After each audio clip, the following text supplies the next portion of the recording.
Бүгін біз қазақ халқының ұлттық ойыны ханталапай ойын ойнағалы отырмыз. Бұл ханталапай ойыны бізді ептілікке, шапшаңдыққа, ұйымшылдыққа тәрбиелейді.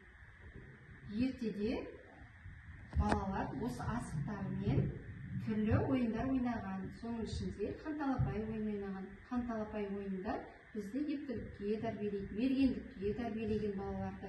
Мен қазір ханталапай ойынын ортаға осы асықтарды шашып жіберемін. Сол кездері сіздер өздеріңіздің ептіліктерімен тездетіп жинап аласыздар, жай ма балалар? Жарайсыздар. Бір-бірімізбен таласпай жайлап жинап аламыз, иә? 1, 2, 3, ханталапай.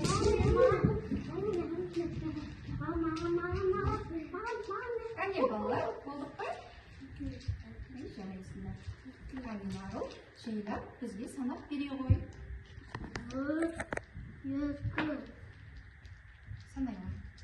3, 4, 5, 6, 7, 8, 9, 10, 11, 12, 13, 14, 15, 16, 17, 18, 19.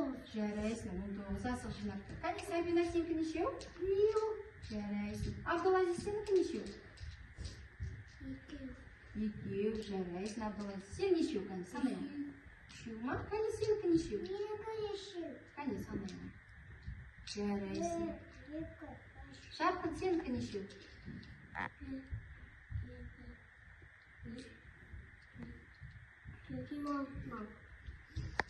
Балалар, бұның ішінде қанеке қан асық кімге түсті? Ой, Нарыл, сенде мінеке осындай қан асық түсіпті. Бұл қан асық түскен, демек сен жеңімпазсың, жарай ма Нарыл?